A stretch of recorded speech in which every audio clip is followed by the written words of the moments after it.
नमस्कार, आपण पाहताय सांगली न्यूज. माझ्यासमोर आहेच, तो वाचायची आवश्यकता नाहीये.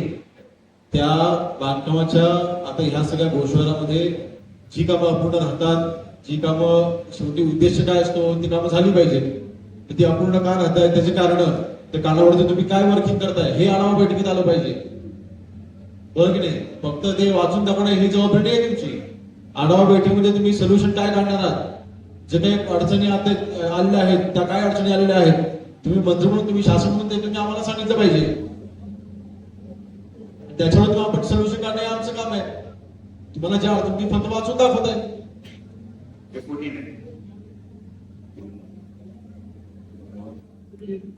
त्या डेप्युटी इंजिनियर कशाला हवेत ही तुमची जबाबदारी आहे.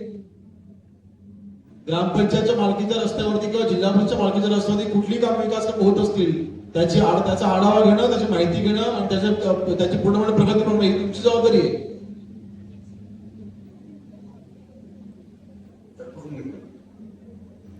याची उत्तर मला अपेक्षित नाहीये.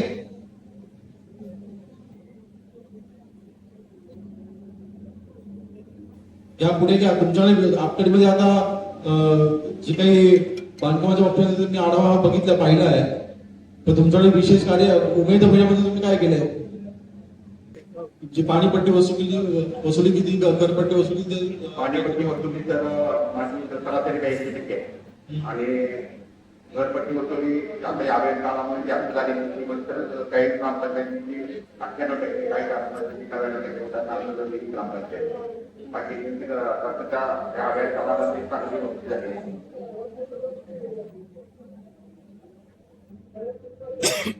उमेद अभियानाची काय स्थिती?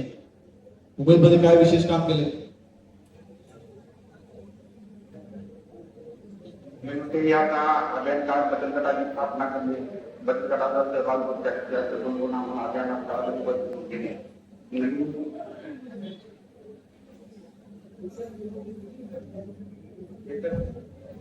कर्ज वाटप किती केले? का आणलं का नाही? ग्राम विकास विभागाचा उमेद अभियान इतका महत्वाचा भाग आहे, तुम्ही त्याच्या आठवणी आणले नाही का बरं? असं रोजगारामध्ये तुम्ही किती कामं केली? रोजगारामध्ये तुम्ही 25-26 मध्ये एक रस्ता केलाय, बरोबर की नाही? शोष खड्डे 23 केले, 24-25, 23-24 ला 0, 24-25 ला 0, 22-23 ला 0. जनावरांचे गोठे 25-26 ला 16 केले.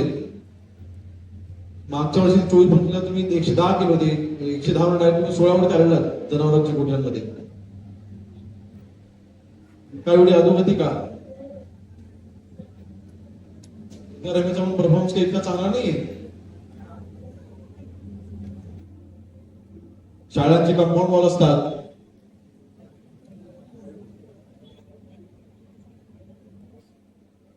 काय व्हिडिओ काय नक्की अडचण काय?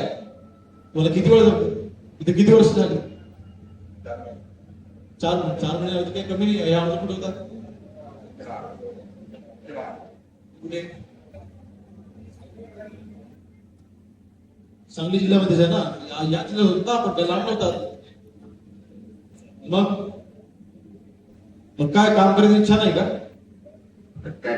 मग विशेष म्हणजे उमेद अभियानाच्या बाबतीत काहीच काम नाही. कोण MSRLM कोण आहे? MSRLM कोण आले इथे?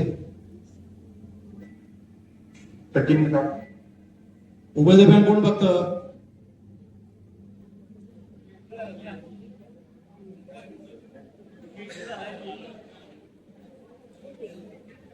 नाही, ही बाब खूप गंभीर आहे बरे का? हे चालणार नाही. आता पोरखेळ चालू नाही इथे. मला काही काम झालं म्हणून मी इथे आलेलो नाहीये. ही कुठली पद्धत झाली? तर त्याची नावं घ्या थोडी त्याची, बरोबर की नाही? आणि जर का आढावा बैठकी जायचं, जर काय गांभीर्य नसेल तर मग नोकरी जावं लागेल त्याची, घरीच बसतील मग. आणि तुम्हाला पण विचारता आलं नाही का? पुस्तक फक्त घेऊन तुम्ही आलात, मंत्र्यांसमोर आढावा बैठकीत तुम्हाला उत्तर द्यायचे आहेत, ह्याचं तुम्हाला गांभीर्य पण नाही. तुमची तालुका स्तरावरती प्रशिक्षण किती आहेत, तुमची जिल्हा स्तरावर प्रशिक्षण सहभाग घेतलाय, असं काहीच नाहीये. या तुम्ही.